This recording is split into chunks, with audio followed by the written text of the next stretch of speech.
Before I start this, I am aware that Article 13 has passed.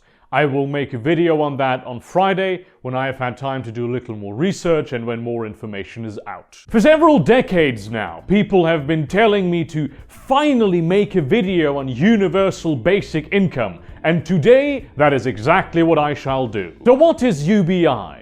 Well, it's the idea that no matter who you are, how much you earn and which profession you work in or which region you live in a country, if you are a citizen of that country, the government will send you a check every month that covers your basic cost of living. This is money that is not taxed. This is money that you get if you make $100 a month or $100,000 a month. A lot of people frown so hard at this notion that their forehead compresses to a degree that it folds space-time. But there is actually a lot more to this idea than you might think, and it is not only smart, but possibly even extremely necessary in the future. First, I would like to point out that UBI has been studied and tested over several decades now with a variety of pilot programs and other types of research.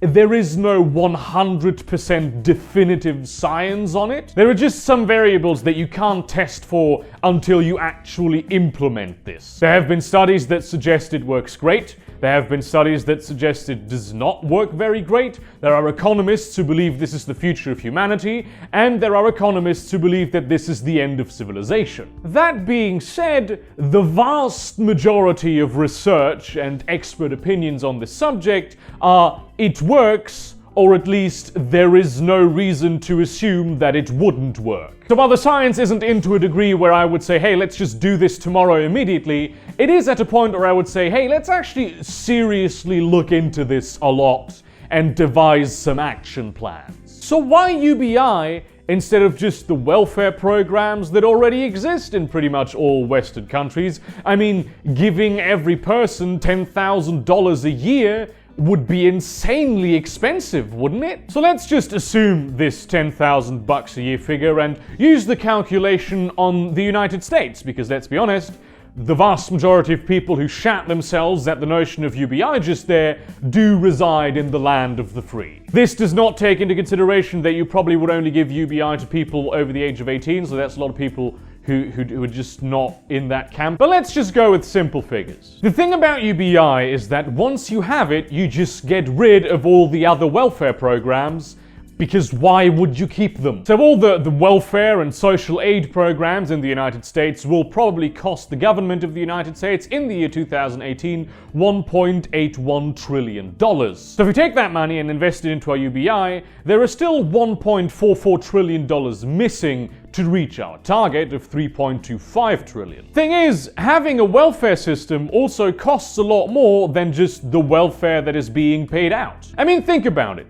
You need a lot of people all over the country who can deal with people who require welfare, who can calculate how much welfare they would get. There's a huge bureaucratic infrastructure around this. Then you also get the costs of people who have to investigate whether or not people actually are getting the welfare that they require. And those same people obviously most of the time investigate welfare fraud when people get more welfare than they actually would be entitled to. All of that just falls away with UBI because you don't need to do any of that. Doesn't matter who you are, you get the check, and all the investigatory work, all the bureaucracy around it is completely superfluous. There is this notion that if people just receive a certain amount of money for free without having earned it, they will just spend it on spurious shit because they don't value it as much. The thing is, there is absolutely zero scientific evidence to support that statement. As a matter of fact, the areas where experimental full UBI or non-experimental just regular partial UBI has been introduced, the opposite effect was observed. One of the reasons for this might be that people no longer feel as desperate as they did when they had less money, so they make fewer life-affirming luxury goods purchases, because having that flat screen, even when you can't really afford it, is something that will make you feel not as poor as you actually are. And people don't want to feel poor. It is essential to take human psychology into account when discussing this kind of thing. But back to our calculation. Let's just ignore the savings we could make if we could abolish all of the bureaucracy surrounding welfare and assume that we still require $1.44 trillion to make this work. And also, let's ignore all the tax loopholes that should be plugged in the US tax code that allow rich people to just not pay the taxes that they owe the government for the services they have taken from the government, and also all the things that should be taxed but aren't. So the total estimated spending of the US government for the year 2018 will be $7.13 trillion. $1.44 trillion is still a decent chunk of that, but not a huge amount, and also not the largest chunk. That honor belongs to the $1.57 trillion that you guys spend on healthcare. The thing is, you could just cut most of that if you switch to a single-payer model, because what people like to ignore is that in your healthcare system, the United States government and also United States people as individuals are worldwide the number one in having to pay most for healthcare per capita. That's right! The dreaded socialized healthcare is actually a lot less expensive than what the USA does today. This means that if you got rid of it, the US could reduce government spending by a huge amount, and also private individuals in the United States would have more money to spend as consumers. Then you have defense spending, which in 2018 will probably be around $0.87 trillion. Thing is, most of that money just goes straight into the pockets of the military-industrial complex, so they can build billion-dollar fighter jets that are never used by the military. You could cut back a lot of military spending without decreasing the effectiveness of the US military. But there might still be a little bit of difference made up, even if we cut some of this and some of that and some of other areas. But considering the extremely good effects that UBI can have on a country's economy, which we will talk about in a minute, that may well be an excellent investment for taxpayer money. But let's first talk about the number one argument that people who are against UBI bring up against UBI. Basically, they say that if everyone has $10,000 more per year to spend, cost of living would just also increase by $10,000 per year. Because of, inflation. Problem is, that's not how inflation works. Because fiat currency is not tied to valuable raw materials, because that has sort of not worked out very well in the past, the value of money is what people believe the value of money to be. When the value of currency decreases, that is called inflation. When you get too much inflation, your money is worth significantly less every day. So you try to spend all of it as fast as possible and exchange it for goods, which means there is much more demand than there is supply, further driving up the price of goods and driving down the price of currency. In the United States, the Federal Reserve is the institution that is tasked with controlling the value of currency. They can't just set the value of currency because the market does that, but they have a lot of influence over it. And one of the many ways, and really the main way by which they control inflation, is that they can print money. And that decreases the value of currency. What the Federal Reserve aims for is a constant 2% inflation of the US dollar, which they don't always achieve even when they do add $4 trillion to US banks using quantitative easing. But hold on! Why would you want inflation? If you have inflation, that means your money's worth less, right? You don't want your money to be worth less. Well, actually, you do. You just don't want that to be too much inflation. Over the centuries, economists have figured out that when the value of currency remains the same, or even increases, which is called deflation, people are more reluctant to spend it. The problem with deflation is that you will hold on to your money and not spend it on anything you do not absolutely need, because the money that could have bought you that pickup truck today might buy you a Ferrari tomorrow. This reluctance to spend money leads to a decrease in products sold and leads to layoffs and economic stagnation. You do want people to save some money, so you have to make sure that there is not too much inflation, but you also don't want saving money to be so worthwhile that people do it instead of investing into the economy. Inflation is also very valuable when you pay back loans, because you pay back those loans with currency that is less valuable than it was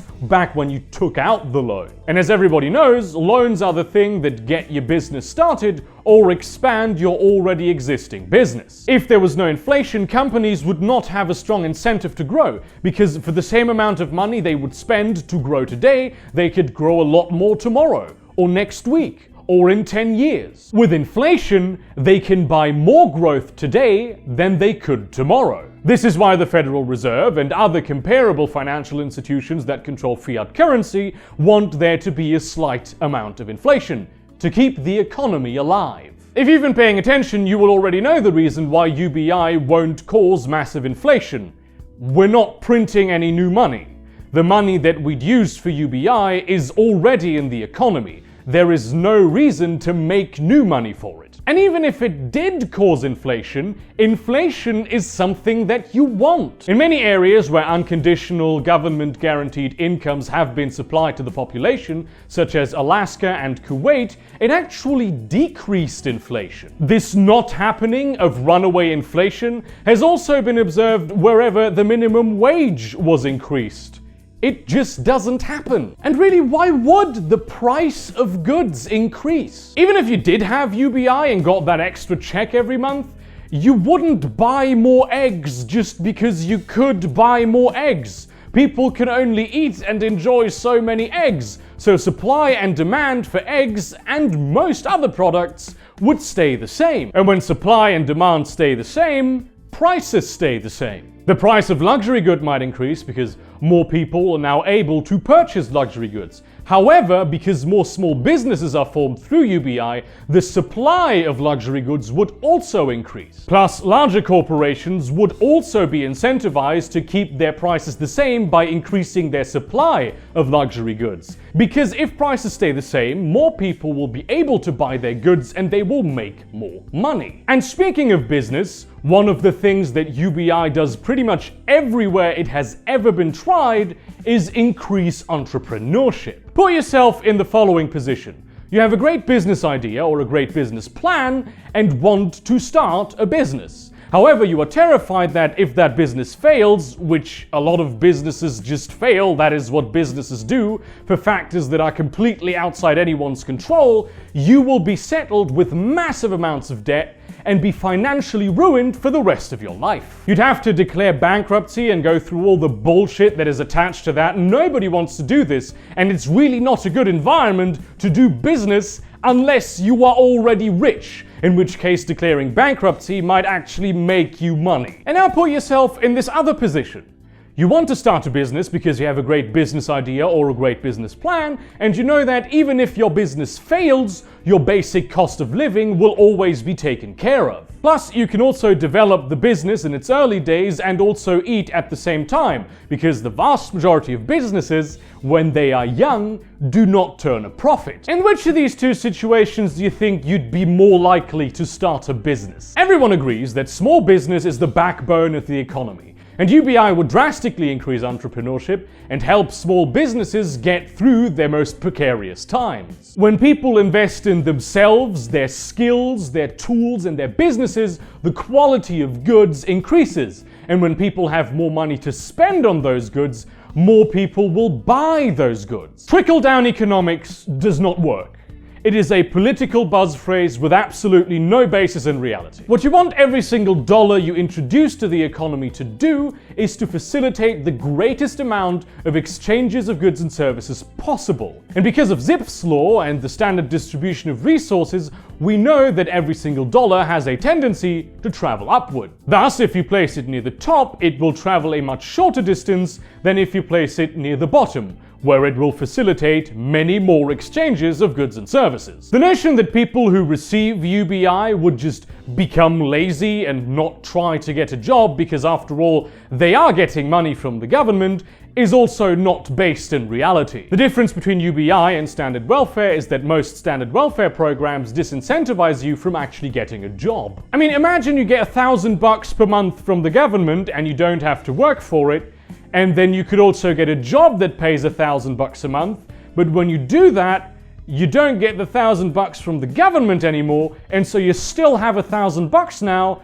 except you have to work for it instead of not working. If those $1,000 from the government were UBI, and you got that job which also pays $1,000, you would now be making $2,000. And if that's not an incentive to get a job, I don't know what is. When people receive UBI, they have a stronger negotiating position with potential employers because they do not need the job, they want it. We know that people who are happy with their job and who are secure in their job will be more productive and encourage increased productivity in others. This would make it more difficult for employers to engage in wage dumping, and wages would increase across the board, which we all know is very much necessary because wages have not grown with productivity since the early 1970s. Yes, this would mean that there would be worse profit margins for billionaire investors, but ask yourself the following question.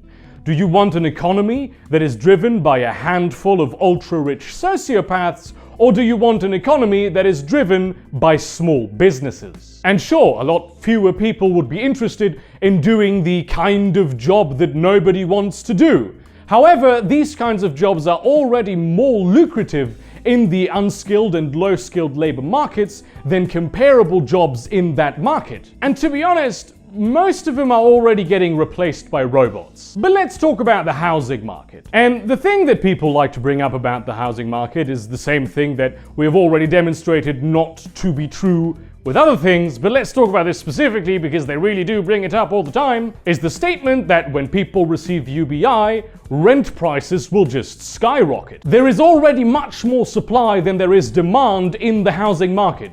There are 5 empty homes for every 1 homeless person in the United States right now. That whole branch of the economy was annihilated by the financial crisis. It's completely topsy-turvy and doesn't make any sense. It does make sense, but it's very complicated. Landlords do not want to lower rent prices to accommodate the poor because even if the poor do make money, their income is so unstable that there is no guarantee they will be able to pay at the end of the month. Nobody wants someone living in their apartment if they're not sure that that person's gonna make rent. But with UBI, everyone does have a stable income. And the question is now no longer, will I rent this house to this poor person, incurring the risk of them not paying me? But it's now, will I rent out these apartments for less money than I would ordinarily have, and thus make money instead of not making money when the apartments remain empty because people cannot afford them. This scales upward,